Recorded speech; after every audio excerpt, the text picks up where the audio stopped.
Alors commençons, cher Pierre-Henri, par Crépol. Oui. Donc nous avons eu l'idée d'en parler de nouveau aujourd'hui parce qu'un livre sort, écrit par 3 journalistes. Tout à fait. Pseudo-journalistes d'investigation. Je dis pseudo parce que c'est un livre militant. Il n'a pas été écrit par des gens qui ont fait de l'investigation journalistique, mais plutôt par des militants qui ont certainement rédigé la conclusion du livre avant même de l'avoir écrit. Alors, il y en a 3, on va les citer quand même, parce que c'est pas inintéressant. Vous avez en fait le chef d'équipe, c'est Jean-Michel Descugy, qu'on voit tout le temps à la télévision, puisque c'est le grand reporter police-justice au Parisien. Alors, il faut savoir que quiconque feuillette un peu le Parisien ou en suit les actualités sur les réseaux sociaux a bien vu que depuis une dizaine d'années, ce journal régional spécialisé dans les faits divers est devenu aussi un journal d'opinion très marqué à gauche, voire à l'extrême gauche, sur tous les sujets de société et sur les faits divers. Alors qu'il n'était pas politisé autrefois. C'était un journal... Autrefois, c'était très peu politisé, voire pas du tout. Très peu marqué politiquement, oui. Et vous avez donc Pauline Guéna, qui est romancière, donc voilà, elle n'est pas du tout journaliste ni reporter de formation, et Marc Leplongeon, qui est journaliste à l'Équipe.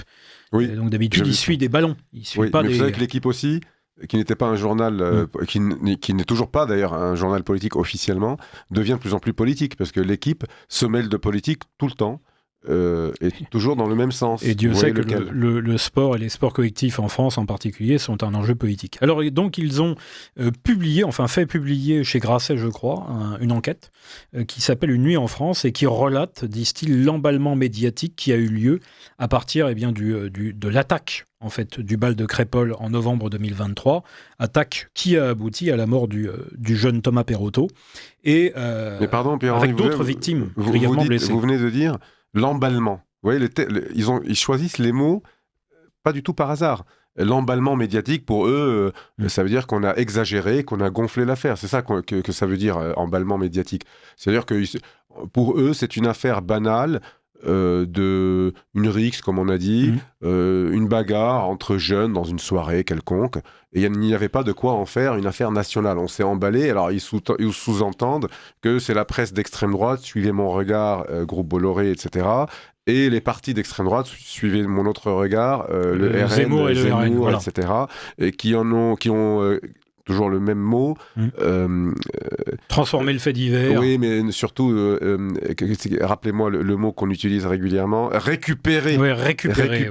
Parce que, comme tout le monde le sait, ils ne récupèrent rien du tout. Lorsque c'est dans un autre sens... l'affaire Naël, ils ne l'ont pas récupéré, pas du tout. C'est ce que dit d'ailleurs la maire de Romans-sur-Isère, dont on parlera tout à l'heure, qui est très courageuse depuis le début de cette histoire, et qui dit que si on imaginait ne serait-ce que l'inverse, c'est-à-dire les jeunes agriculteurs de Crépol venant faire une descente dans le quartier chaud de la Monnaie, toute la France, et médiatique et politique, aurait été unanime. Mais ça n'aurait pas été de la récupération, bien évidemment. Pour dénoncer le crime raciste, en fait. Oui, voilà. C'est ça. Le crime raciste. Alors là, on va faire plaisir à notre grand ami Bernard Anthony, que l'on salue. Il utilise très souvent un concept qui vient du sociologue Jules Monroe, qui est celui d'hétérotélie. L'hétérotélie, c'est en gros aboutir au résultat exactement inverse de celui que l'on visait au départ. L'objectif de ces 3 journalistes qui ont commis ce livre, c'était justement au départ de mettre une cloche sur Crépol et ce qu'il signifiait au niveau social, au niveau judiciaire, au niveau de l'état des lieux de la société française et de son immigration incontrôlée. C'était de mettre sous le boisseau, en gros, le problème dramatique et qui tue du racisme anti-blanc.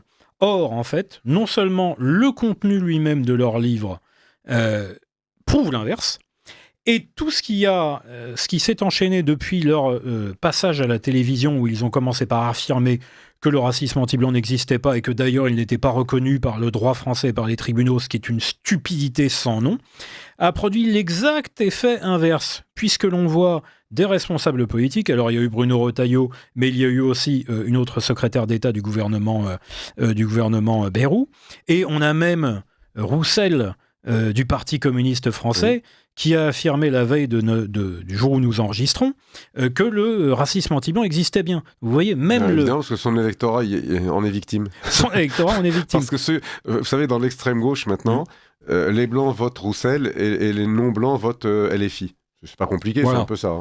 Bon. Et donc, en fait, cette opération de communication, qui est une opération de camouflage et de maquillage de la réalité du crime raciste anti-blanc, se transforme en fait en une réexplosion de sa réalité. Donc c'est assez fortiche. On a affaire à une bande de pieds nickelés, surtout. En fait. Oui, parce qu'en fait, dans leur livre, comme je vous ai dit, ils ont dû écrire la conclusion, ce qui arrive souvent. Hein, dans ce genre d'affaires, ils écrivent, parce que c'est un livre militant, donc les livres militants, on écrit toujours la fin avant le début. Et donc, ils ont conclu que cette affaire n'est qu'une affaire banale de bagarre entre jeunes, sauf que quand ils rentrent dans les détails de l'histoire, alors c'est ça qui est pathétique, parce que ça, c'est pour ça que je dis ça arrive souvent, parce que lorsque j'étais étudiant, j'ai dû lire presque tous les livres sur le Levant. Hein, Syrie, Liban, etc. Et je me rendais compte, par exemple, vous savez, le fameux modèle que nous évoque Emmanuel Macron, la fameux, cohabitation pacifique au Liban. Le Liban, qui est un modèle pour... Alors, tous les livres que j'ai lus disaient que, en conclusion, en introduction, que c'était un modèle. Et sauf qu'en lisant le livre du début jusqu'à la fin, ils expliquent que tout le monde s'entretue depuis 2000 ans, pour schématiser, mais que c'est quand même un modèle. Donc, en fait... En réalité, le mot modèle, c'est parce que c'est militant, il faut bien le dire, mais quand ils font leur travail correct, c'est-à-dire que d'énumérer les faits, de raconter ce qui s'est passé, on se rend compte que leur conclusion n'a rien à voir avec le livre. Et là, c'est la même chose. Ils se tirent complètement une balle dans le pied. Ils ont décidé que c'est un fait divers, mais quand ils rentrent dans les détails et racontent ce qui s'est passé, le lecteur se rend compte que ce n'est pas du tout un fait divers. C'est l'exact inverse. Ils se contredisent eux-mêmes. Voilà. Alors, il y a deux éléments qui sont très importants. Et le premier qui est révélé dans leur livre, c'est la disparition, à un moment au tout début de l'enquête, d'un fameux PV d'audition.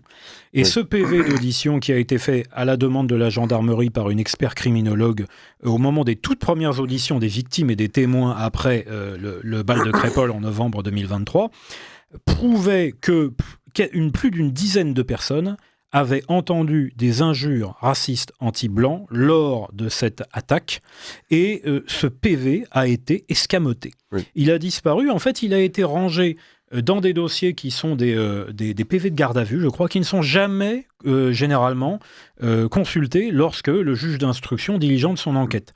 Et donc, DQJ, quand il fait son enquête dans ce livre, se demande qui a bien pu dissimuler ce PV. Or, c'est peut-être une erreur de classement, mais enfin, qui y croit ? Et c'est d'ailleurs la raison pour laquelle, rappelons-le, la Griffe, qui est partie civile dans l'histoire de Crépol, est en train de se battre devant la Cour de cassation pour faire reconnaître le caractère raciste anti-blanc de l'attaque qui a abouti au meurtre du jeune Thomas. Le procureur lui-même, il me semble que c'était le procureur, c'est pas le juge d'instruction, ne voulait pas en aucun cas parler de racisme anti-blanc. Vous avez raison.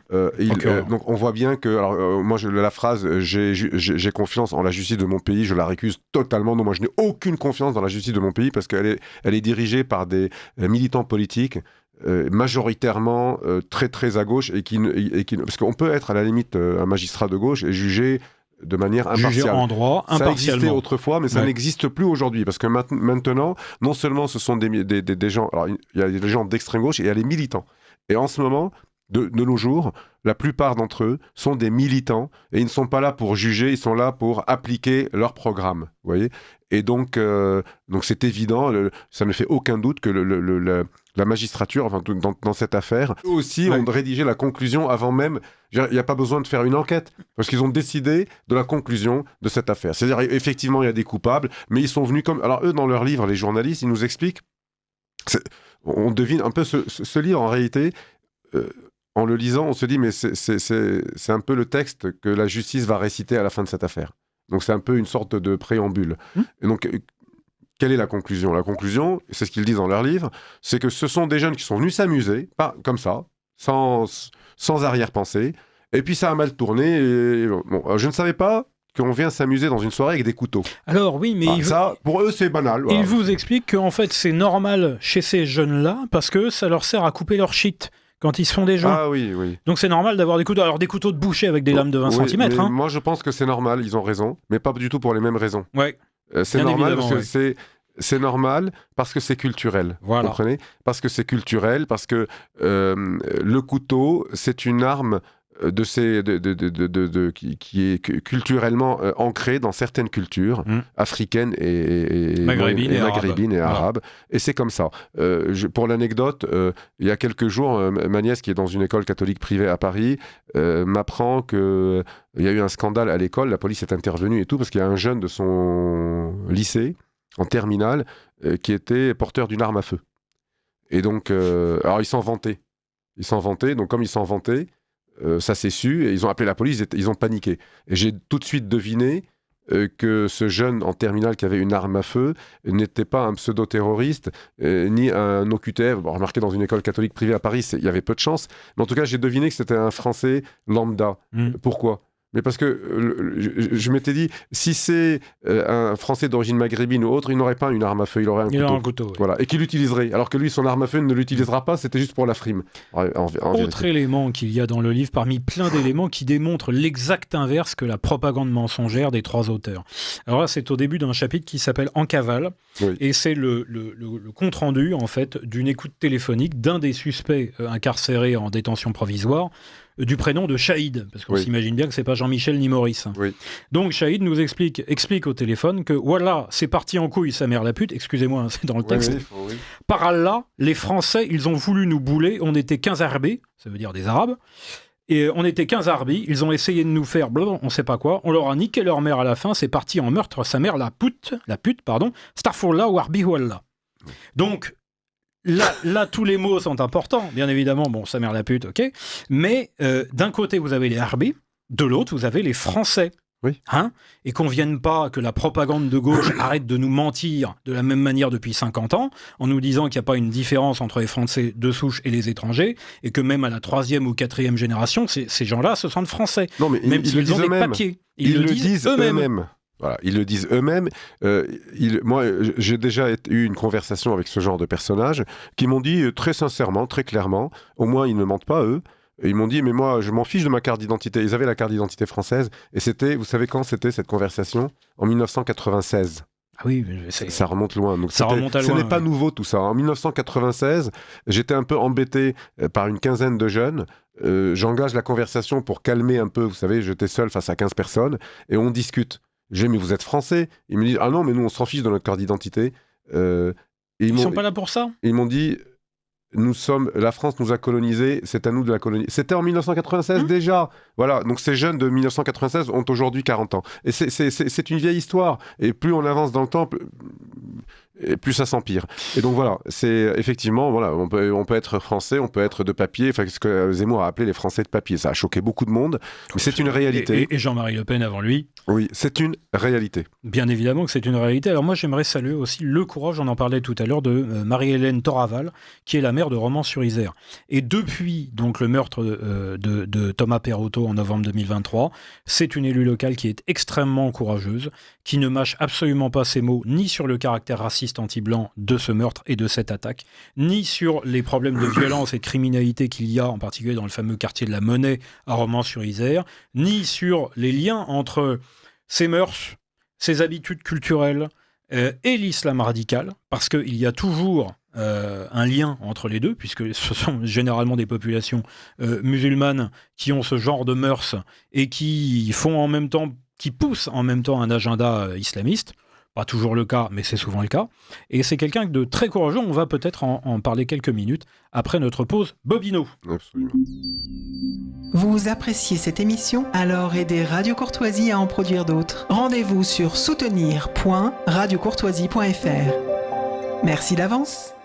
Quelques mots, Pierre-Henri, sur le maire de Crépol, et puis on passera sur le deuxième sujet, LFI et ses complices. En quelques mots, je vais citer une réponse qu'elle a donnée lors d'un entretien récent à Valeurs Actuelles.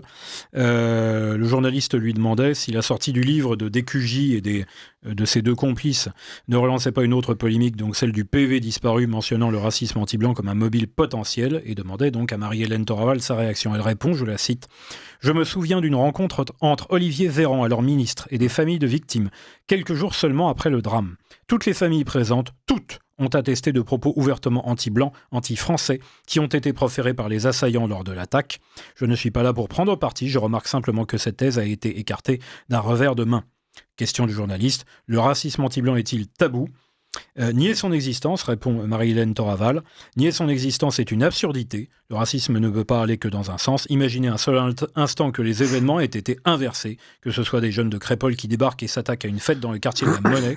Un scénario improbable, je vous l'accorde. Bah oui, c'est pas la même culture, c'est pas la même civilisation. Toutes les associations antiracistes se seraient immédiatement emparées de l'affaire et le drame n'aurait certainement pas été qualifié de simple rixe ou de bagarre de voisinage. Alors le racisme anti-blanc, il n'y a pas que le maire de Crépol qui en parle, il n'y a pas que les victimes et il n'y a pas que les électeurs du RN et d'Éric Zemmour qui en parlent. Il y a une ministre Tout à fait. du gouvernement Bayrou qui est issue du parti macronien. Je ne sais plus comment l'appeler parce qu'il change de nom tous les 6 mois, mais c'est Ensemble, il me semble, aujourd'hui. Oui, ou Renaissance. Renaissance, je ne sais plus. Très sincèrement, je ne sais plus. Voilà. Et donc, elle-même, donc on ne peut pas qualifier de personne d'extrême droite, qui nous raconte en direct à la télévision que sa fille est victime de racisme anti-blanc. Anti-blanc, tout à fait. Et donc, ça a été, encore une fois, là aussi, assez courageux de sa part. Et elle l'a dit, sans trembler. Elle l'a dit, je n'ai aucune pudeur à affirmer que cela existe. Bah, bravo, Madame la Ministre, ou Secrétaire d'État, je ne sais plus, parce que cela réclame quand même un certain courage de nos jours, quand on est dans ministre, la France médiatique aujourd'hui. Ça peut écourter très vite une carrière politique, ce genre de déclaration. Il y en a qui ont dû démissionner pour moins que ça. Oui. Elle s'est fait traiter de ministre d'extrême droite par Sandrine Rousseau. Ah oui, parce que la seule réaction de Sandrine Rousseau, vice-président d'Université de Lille, je vous le rappelle, quand un ministre déclare que sa fille en classe s'est fait à plusieurs reprises intimider, voire molester et traiter de sale blanche, la seule réaction de Madame Rousseau est de dire, je la cite, que l'extrême droite est vraiment au pouvoir. C'est-à-dire que les victimes d'agressions, de racisme, d'insultes, de menaces. Madame Rousseau n'en a que faire. Cela ne va pas dans son idéologie, cela ne va pas dans son agenda. Ces gens-là n'ont aucune compassion. Ce sont en fait véritablement des membres d'une secte. Ils ne pensent que par leur idéologie. Ce sont de véritables sociopathes en réalité. Ils n'ont aucune considération pour les véritables victimes. Alors passons donc au sujet qui a une continuité en réalité, puisqu'on va parler des LFI et ses complices islamistes, mais justement, on parlait de l'islamisme et donc la culture du couteau, etc., mais il y a la culture du voile. En fait, tout ça, c'est du militantisme. Alors, je me répète à ce micro, je l'ai déjà dit des dizaines de fois, le problème en France, c'est que ceux qui veulent lutter contre le voile ont pris le mauvais chemin. C'est-à-dire qu'ils essayent de lutter contre le voile islamique par le biais de la laïcité et des religions, et de la loi de 1905, et que sais-je encore. Ils perdront, je le répète à chaque fois, ils perdront sur ce terrain-là. Ils perdront. Parce que le voile n'est pas un signe religieux. La croix est un signe religieux. L'étoile de David est un signe religieux. Dans l'islam, il y a plusieurs signes religieux, une main, etc., un croissant, une lune en forme de croissant. Le voile est un vêtement, d'accord ? Et donc, on ne peut pas lutter contre un vêtement sous prétexte qu'il est un signe religieux. On se piège nous-mêmes. D'ailleurs, à force d'utiliser la laïcité, à chaque fois qu'on veut appliquer la laïcité pour bloquer l'islam, c'est le catholicisme qui est bloqué. Donc on se retourne de couteau contre nous-mêmes. En réalité, tout ça, pourquoi ? Parce qu'on ne veut pas lutter, on ne veut pas appeler les choses par leur nom. Le problème, ce n'est pas la laïcité, ce n'est pas les religions. Le problème, c'est l'islam. Donc tant qu'on ne nomme pas la chose telle qu'elle est, donc encore une fois, le problème, c'est le voile islamique. Ce n'est pas un problème parce que c'est un signe religieux. Moi, personne ne me dérange quand il porte une croix, même un croissant de lune qui est un symbole de l'islam, ça ne me gêne pas, c'est pas mon problème. En revanche, là, c'est un vêtement politique. Et c'est culturel, c'est-à-dire qu'en Europe, et en France en particulier, on ne s'habille pas comme ça. C'est tout. Il suffit de dire ça. Alors, on ne veut pas le dire, très bien, mais on perdra. Voilà, c'est tout. Si on veut lutter contre le voile en disant c'est un signe religieux, on va interdire les croix avant même le voile. Voilà. Alors, on en a pas mal parlé cette semaine, en particulier en raison de discussions au niveau du gouvernement et au niveau de l'Assemblée concernant le port du voile dans les rencontres sportives. Et il y a eu un échange entre le champion de judo, Teddy Riner, qui, comme beaucoup d'autres, nous a sorti sa petite réflexion personnelle qui est une eau tiède habituelle. Êtes-vous sûr que c'est personnel ? C'est ce qu'on lui a dit de dire. Oui, c'est ce qu'il pense qu'il faut dire. Oui, il y a 2 journalistes qui lui ont fait une plaidoirie à charge, en expliquant, en gros, pour résumer en un mot, que si on est contre le voile dans le sport, on est un horrible fasciste et un type qui n'aime pas les musulmans et les arabes et que sais-je encore. Et après, ils lui ont dit, allez, donnez votre avis. Avant qu'il ne donne son avis, on lui a bien expliqué qu'il s'il ne donne pas le bon avis, il est mort, Mais socialement et médiatiquement. Il y a eu une réaction intéressante, c'est il a manqué de courage. Celle d'un ancien champion de boxe anglaise qui est d'origine iranienne, Iran, qu'il a dû fuir parce qu'on sait tous ce qu'est l'Iran depuis 1979. C'est Maniar Manchipour, qui lui a fait une réponse directe en fait à Teddy Riner, très courageuse, comme très souvent pensée, les Iraniens, comme souvent les Iraniens, les Iraniennes surtout, qui meurent et qui savent qu'elles vont mourir et qui manifestent quand même contre le voile. Quand je pense qu'il y a des gens, il y a des femmes qui meurent, qui risquent leur vie et qui meurent pour ne pas mettre le voile, et qu'en France on dit ah mais non, laissez-les tranquilles, il faut mettre le voile. Enfin, parfois voilà. Alors LFI, parce qu'il faut quand même qu'on en dise deux mots. Bon, LFI qui depuis un certain nombre d'années, Mélenchon en tête, qui parle, qui s'adresse à la présidente de l'Assemblée nationale pour lui dire va camper, allez camper en Israël, allusion au camp de concentration. Par la suite, alors on peut faire un dictionnaire avec toutes leurs déclarations. La dernière, en effet, c'est du député Bernasilis, visiblement, qui faisait référence à la solution finale pour un problème qui n'a absolument rien à voir. Retailleau parle de trouver une solution pour la retraite, et il lui répond solution finale, en ricanant. Alors un député centriste s'offusque, se lève et lui demande rien que ça, il lui demande de retirer ses propos. Je peux vous assurer, Pierre-Henri, que si un élu de Rassemblement national ou autre du même style, la séance aurait été suspendue immédiatement. Avait dit, mais 1%, pas solution finale, mais quelque chose de beaucoup moins grave, on ne lui aurait pas demandé de retirer ses propos. On l'aurait suspendu immédiatement, on lui aurait collé une amende, on aurait émis l'idée de dissoudre son parti, etc., etc. Là, et le député en question ne retire rien du tout, ne s'excuse pas, et même ricane. Il ricane. Alors après, il y a la solution finale, il y a d'autres... il y a la fameuse affiche. Il y a la fameuse affiche où... Représentant Cyril Hanouna. Oui, où on reprend une affiche de Goebbels, du film de Goebbels de 1935. Le juif sus. Imaginez un instant le Front National de Jean-Marie Le Pen faire un sortant une affiche, je ne sais pas, je ne vais pas dire reprenant le même graphisme que Goebbels, mais ne serait-ce qu'utilisant un slogan un peu proche de ce qu'auraient pu être les slogans du parti nazi, du NSDAP dans les années 30. Mais c'était Carpentras, c'était les manifestations, millions de gens dans la rue. 10 fois plus. C'est millions de gens dans la rue. Donc là, non, c'est carrément une affiche de Goebbels, mais et moi, ce qui me frappe, c'est que non seulement, alors on a fait la comparaison, FN, VS, LFI, mais ce qui me frappe, c'est que même ceux qui condamnent, ils prennent toujours des gants, ils vous disent... Oui, LFI, il y a des dérapages antisémites. Pas tous tout de même. Certains LFI, ils essaient toujours de ménager le reste de la famille LFI. Parce que le monde politique et médiatique est en fait très gêné, puisque c'était leur candidat idéal. C'était l'extrême gauche pro-immigré qui allait sans doute arriver au pouvoir. Parfait. Oui, mais même les journalistes de droite, même des journalistes de Valeurs Actuelles, même des journalistes du JD, de CNews, etc., vous disent... Certains se croient obligés de vous dire « Oui, mais pas tous ». Parce qu'il y a un tel que je connais qui ne pense pas ça. Et je peux vous assurer que quand il s'agit d'un mouvement d'extrême droite ou d'un parti dit d'extrême droite...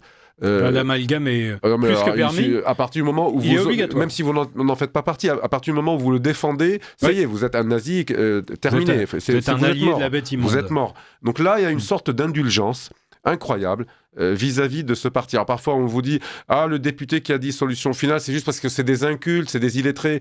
Enfin, on leur trouve des excuses pour tout en les condamnant, on relativise ce qu'ils disent. Voilà. Donc je trouve qu'ils bénéficient d'une sorte d'indulgence et d'impunité incroyable, sans compter leur manifestation tout de même, dans laquelle un militant pro-israélien est venu brandissant la photo de ce bébé qui a été massacré par le Hamas, et à qui on rétorque non, c'est Israël qui l'a tué. D'abord, c'est du révisionnisme, mais quand c'est le révisionnisme chez ces gens-là, c'est pas très grave. Non, c'est pas sanctionné par la loi. C'est pas sanctionné par la loi Guesso. Et puis, en disant ça, on est en train de dire c'est pas très grave, parce que c'est les Israéliens qui l'ont tué en bombardant Gaza. Mais que faisait-il à Gaza, Pourquoi on enlève des bébés? Mais ça veut dire qu'il... Et qui dit ça? Ce sont des militants entourés de Mathilde Panot, président du groupe LFI à l'Assemblée nationale. Donc, elle et ses copains sont en train de nous expliquer que ce bébé est mort pour X raisons, mais le fait qu'il soit enlevé, donc ils reconnaissent qu'il est enlevé, par le Hamas. Mais ça, c'est pas un sujet pour eux. Tout est permis pour eux. Ben oui, c'est ça l'avantage d'être à gauche ou à l'extrême gauche, c'est que vous avez tous les droits parce que vous êtes dans le camp du bien. En tout cas, jusqu'à aujourd'hui, c'est le cas.